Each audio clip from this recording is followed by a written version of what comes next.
ರೊಟ್ಟಿ ಮಾಡಿ ಗ್ಯಾಸ್ ಖಾಲಿ ಮಾಡಬೇಡಿ ಬಾ. ರೊಟ್ಟಿ ಮಾಡಿದ್ರೆ ಗ್ಯಾಸ್ ಖಾಲಿ ಆಗ್ತದೆ. ಇಲ್ಲ ಗಪ್ಪ ಬಂದ್ ಮಾಡು. ಏನು ಹೋಗಿ ಈಗ ಅದು ಹಸಿರು ಕಮ್ಮಿ ಆಗ್ತೈತೆ. ಚಪಾತಿ ಮಾಡಿದ್ರೂ ಗ್ಯಾಸ್ ಖಾಲಿ ಆಗಲ್ಲ. ಅನ್ನ ಮಾಡಿಬಿಡ್ರಿ. ಬರೀ ಅನ್ಸುತ್ತಿ. ಹಾಂ, ನಮ್ಮ ಮನ್ಯಾಗ ಅನ್ನ ಮಾಡ್ತಿದ್ರೆ ಮುಗ್ದ ಹೋಯ್ತು. ಮತ್ತು ಗ್ಯಾಸ್ ಅಡ್ಡಿದ ಇದು ಗೊತ್ತಲ್ಲ. ಈಗ ಲಾಕ್ಡೌನ್ ಆಗ್ತದ. ಬಾಹುಬಲಿ ರೊಟ್ಟಿ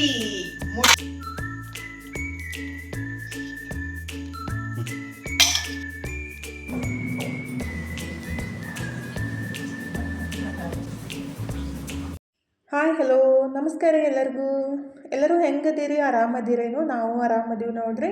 ನೀವು ಎಲ್ಲರೂ ಆರಾಮದ್ರಿ ಅಂತ ಭಾವಿಸ್ತಾ ಇವತ್ತಿನ ಲಾಗ್ನ ಸ್ಟಾರ್ಟ್ ಮಾಡೋನು ಬೇರೆ. ಇದು ರವಿವಾರದ ಲಾಗ್ ನೋಡ್ರಿ. ರವಿವಾರ ಬೆಳಿಗ್ಗೆ ಟೈಮ್ 7 ಗಂಟೆ ಆಗಿ 40 ನಿಮಿಷ ಆಗಿರಬೇಕು. ನಾನು ಎಲ್ಲ ಕೆಲಸ ಮುಗಿಸಿ ಅಂದ್ರೆ ಯೋಗದೆಲ್ಲ ಮುಗಿಸಿ ಈಗಿದ್ರೆ ಹೊರಗಡೆ ಅಂಗಳಕ್ಕೆ ನೀರು ಹಾಕಿ ರಂಗೋಲಿ ಹಾಕಾಕಂತೀನಿ ನೋಡ್ರಿ. ಹೊಸ್ತಿ ಮೇಲೆ ರಂಗೋಲಿ ಮತ್ತು ಅರಿಶಿನ ಕುಂಕುಮ ಎಲ್ಲ ಹಚ್ಚಿ ನಮಸ್ಕಾರ ಮಾಡಿಕೊಂಡು ಅಡುಗೆ ಮನೆಗೆ ಬಂದು ಗ್ಯಾಸ್ ಸ್ಟವ್ ಮತ್ತು ಗ್ಯಾಸ್ ಕಟ್ಟಿ ಎಲ್ಲ ಒರೆಸ್ಬಿಟ್ಟು ಅರಿಶಿನ ಕುಂಕುಮ ಹಚ್ಚಿ ನಮಸ್ಕಾರ ಮಾಡಿಕೊಂಡು ನಾಷ್ಟಕ್ಕಿದ್ರೆ ರೆಡಿ ಮಾಡಬೇಕ್ರಿ.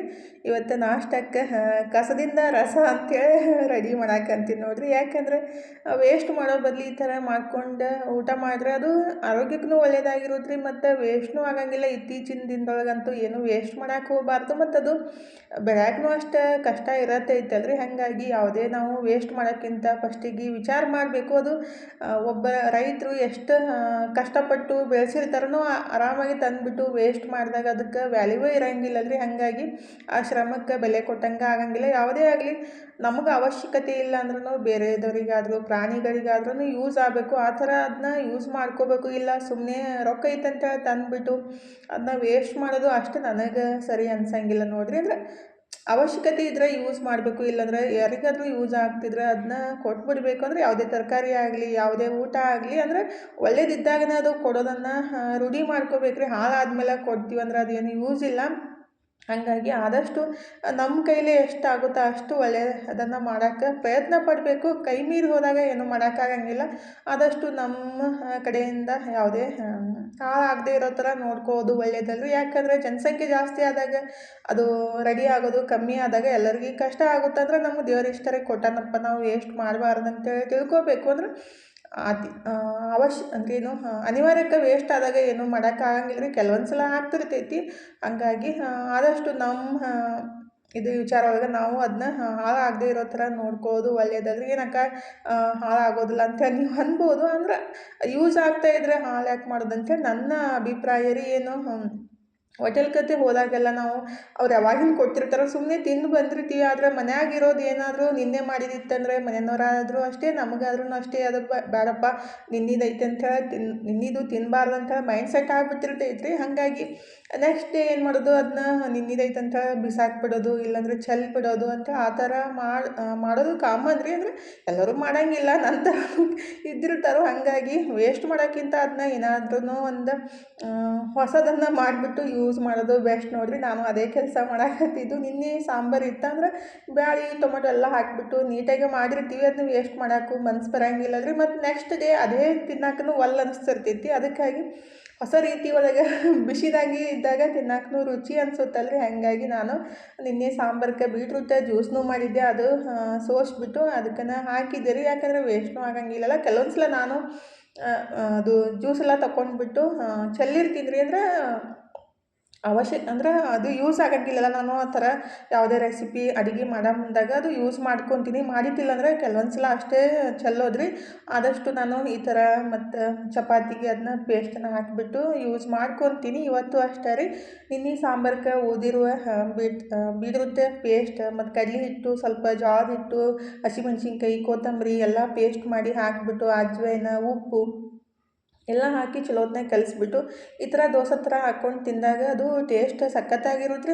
ವೇಸ್ಟ್ನೂ ಆಗಂಗಿಲ್ಲಲ್ರಿ. ಹಾಗಾಗಿ ಈ ಥರ ತಿನ್ನೋದು ಒಳ್ಳೇದು ನೋಡಿರಿ. ನಮ್ಮ ಮನ್ಯಾಗೂ ಇಷ್ಟಪಡ್ತಾರೆ. ಮನು ಆಯಿತು ತನು ಆಯ್ತು ರೀ. ಈ ಥರ ಸಾಂಬಾರು ಮಿಕ್ಕಿದಾಗ ಈ ಥರನೇ ನಾನು ಅದನ್ನ ಯೂಸ್ ಮಾಡೋದ್ರಿ. ಹಾಗಾದ್ರೆ ಎಷ್ಟು ಮಸ್ತಾಗೆ ಬಂದೈತಿ. ಮನು ಇದ್ರೆ ನಾನು ಮಾಡ್ತಿದ್ರೆ ಮಮ್ಮಿ ನೀವು ಜಳಕ ಮಾಡಬೇಡ್ರಿ ಅಂತ ಅಂದಿದ್ದ. ಎಣ್ಣೆ ಹಚ್ಚಿದ್ರೆ ಹಾಕಿಬಿಟ್ಟಿದ್ದ. ಅದು ಸರಿಯಾಗಿ ಬರಲೇ ಇಲ್ಲ ರೀ. ಸ್ವಲ್ಪ ಎಣ್ಣೆ ಹಚ್ಬಿಟ್ಟು ನಿಧಾನವಾಗಿ ಬೆನ್ಸ್ಕೋಬೇಕು. ಅಂದರೆ ನಾವು ಸ್ವಲ್ಪ ಬೀಟ್ರೂಟ್ ಪೇಸ್ಟ್ ಎಲ್ಲ ಹಾಕಿರ್ತೀವಲ್ಲ, ಹಾಗಾಗಿ ಬೆನ್ಯಾಕ ಟೈಮ್ ತೊಗೋತ. ಈ ಥರ ಎರಡು ಸೈಡ್ ಚಲೋತ್ನಾಗ ಎಣ್ಣೆ ಅಥವಾ ತುಪ್ಪ ಹಾಕಿ ಬೆನ್ಸ್ಕೊಂಡ್ಬಿಟ್ಟು ಶೇಂಗಾ ಪುಡಿ ಅಥವಾ ಪುಟಾಣಿ ಪುಡಿ ಅಂದರೆ ಪುಟಾಣಿ ಚಟ್ನಿ ಪುಡಿ ತುಪ್ಪ ಹಾಕ್ಕೊಂಡು ಗ್ರೀನ್ ಚಟ್ನಿ ಅಥವಾ ಸಾಸ್ ಮೊಸರು ಸಂಗಟ ತಿಂದಾಗ ಟೇಸ್ಟ್ ಮಸ್ತ್ ಇರುತ್ತೆ ನೋಡಿರಿ. ನನಗಂತೂ ಈ ಥರ ತುಪ್ಪ ಮತ್ತು ಯಾವುದಾದ್ರೂ ಚಟ್ನಿ ಪುಡಿ ಅಂದರೆ ಹಿಂಡಿನ ಹಾಕಿ ತಿನ್ನೋಕೆ ಇಷ್ಟ ಆಗುತ್ತೆ. ಎಲ್ಲರಿಗೆ ಹಾಕಿಕೊಟ್ಟು ನಾನು ಮಸ್ತಾಗಿ ನಾಷ್ಟ ಮಾಡಾಕಂತೀನಿ ನೋಡಿರಿ. ಈ ಥರ ಗ್ರೀನ್ ಚಟ್ನಿ ಅಥವಾ ಟೊಮೊಟೊ ಸಾಸ್ ಸಂಗಟ ತಿಂದಾಗ ಟೇಸ್ಟ್ನು ಮಸ್ತ್ ಇರೋದ್ರಿ. ಮತ್ತು ನಾವು ಬೀಟ್ರೂಟ್ ಪೇಸ್ಟ್ನು ಮತ್ತು ಕಡ್ಲೆ ಹಿಟ್ಟೆಲ್ಲ ಹಾಕಿರ್ತೀವಲ್ಲ, ಹಂಗಾಗಿ ಆರೋಗ್ಯಕ್ಕೂ ಒಳ್ಳೆಯದೇ. ಈಗಿದ್ರೆ ನಾಷ್ಟ ಎಲ್ಲ ಮುಗಿಸ್ಬಿಟ್ಟು ಮಧ್ಯಾಹ್ನ ಬರೀ ರೈಸ್ ಮಾಡಿ ಕೊಟ್ಟಿದ್ದೆ ರೀ. ಅಂದ್ರೆ ಮಸಾಲೆ ರೈಸ್ ಮಾಡಿ ಕೊಟ್ಟಿದ್ದೆ. ನಮ್ಮ ಮನೆಯವ್ರು ಇರ್ಲಿಕ್ಕಂದ್ರೆ ನಾವು ರೈಸ್ ಸ್ವಲ್ಪ ಜಾಸ್ತಿ ಮಾಡ್ತೀವಿ. ಅವ್ರು ಇದ್ಬಿಟ್ರೆ ರೊಟ್ಟಿ ಚಪಾತಿ ಮಾಡಿಲ್ಲ ಯಾಕಂತ ಕೇಳ್ತಾರೆ. ಹಾಗಾಗಿ ಅವ್ರು ಇದ್ದಾಗ ರೊಟ್ಟಿ ಚಪಾತಿ ಮಾಡೋದು. ಅವ್ರು ಮಧ್ಯಾಹ್ನ ಊಟಕ್ಕೆ ಬರೋಂಗಿಲ್ಲ ಅಂತ ಬರೀ ರೈಸ್ ಮಾಡಿ ಕೊಟ್ಟಿದ್ರಿ. ಈಗಿದ್ರೆ 5:30 6 ಗಂಟೆ ಆಗಿತ್ತು. ನಾನು ದೇವ್ರ ಮುಂದೆ ದೀಪ ಹಚ್ಬಿಟ್ಟು ಏನಾದರೂ ತಿನ್ಬೇಕು ಅನ್ಸಾಕತ್ತಿತ್ತು ನನಗೂ ಭೀ ಮತ್ತು ಮನೋಗ್ರಿ. ಅದಕ್ಕಾಗಿ ಸಿಂಪಲ್ಲಾಗೆ ಗೋಬಿ ಪಕೋಡ ಮಾಡೋಣಂತ ರೆಡಿ ಮಾಡಾಕಂತೀನಿ ನೋಡಿರಿ.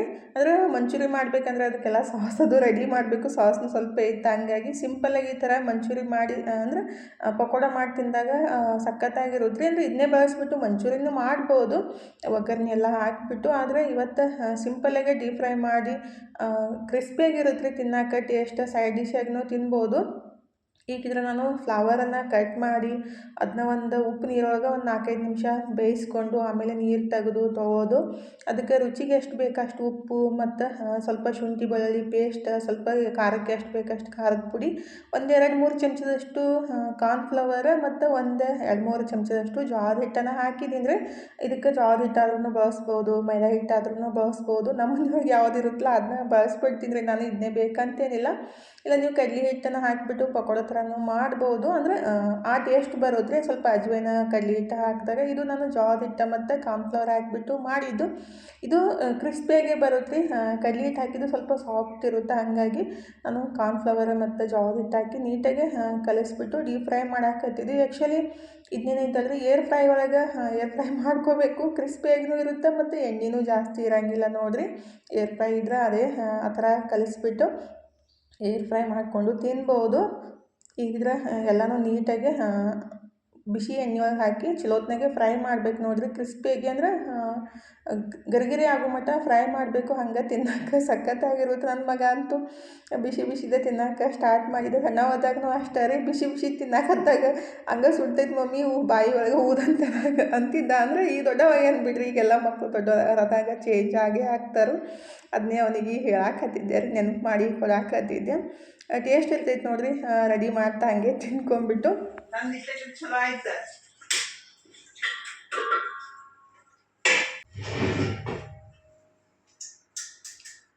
ಅವಸರ ಮಾಡಿ ತಂದಿವತ್ತೆ ಆಯ್ತದ. ಇಲ್ಲಾಂದ್ರೆ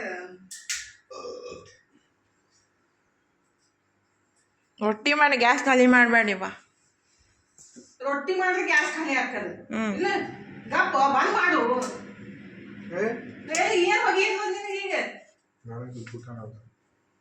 ಅದು ಹಚ್ಚಲು ಕಮ್ಮಿ ಆಕೈತೇನ? ಇಲ್ಲ ರೊಟ್ಟಿ ಮಾಡಿದ್ರೆ ಗ್ಯಾಸ್ ಖಾಲಿ ಆಕೈತಿ. ಚಂದ ಚಪಾತಿ ಮಾಡಿದ್ರು ಗ್ಯಾಸ್ ಖಾಲಿ ಆಗಲ್ಲ. ಅನ್ನ ಮಾಡಿಬಿಡ್ರಿ. ಬರೀ ಅನ್ನ ತಿಂತಿ? ಹಾಂ, ನಮ್ಮ ಮನ್ಯಾಗ ಅನ್ನ ಮಾಡಿ ತಿಂದ್ರೆ ಮುಗ್ದ ಹೋಯ್ತು. ಮತ್ತು ಗ್ಯಾಸ್ ಅಡ್ಡಿದು ಇದು ಗೊತ್ತಲ್ಲ. ಈಗ ಲಾಕ್ಡೌನ್ ಆಗ್ತದ. ಮಸ್ತ್ ಕೊರೋನಾದಾಗ ಎಷ್ಟೋ ತಿಂಗಳಗಟ್ಟಲೆ ಕಾದಿವತ್ತ. ಅವಾಗ ಬರೀ ಮನ್ಯಾಗಿರೋದಿತ್ತು ಎಲ್ಲ ಸಿಕ್ತಿತ್ತು. ಅವಾಗೆಲ್ಲ ಸಿಕ್ತಿತ್ತು ಕಾಯಿಪಲ್ಲೆ. ಅದು ಇಷ್ಟಿಷ್ಟ ಸಿಕ್ತಿತ್ತು, ಎಲ್ಲಿ ಬರ್ತಿದ್ದಿಲ್ಲ. ಗ್ಯಾಸ್ ಇಲ್ಲ ಏನಿಲ್ಲ. ರೊಟ್ಟಿ ಏನಂತಾರ ಹಸಿ ತಿನ್ನೋದು. ಸೌತಿಕಾಯಿ ಉಳ್ಳಾಗಡ್ಡಿ ಮೆಣಸಿನ್ಕಾಯಿ ಅಂತೆಲ್ಲ ತಿನ್ನೋದು. ತಿಂತೀನಿ ತಿಂದ್ರೆ ಅಂದೆ. ಮೊಳಕೆ ಕಾಳು ರೊಟ್ಟಿ.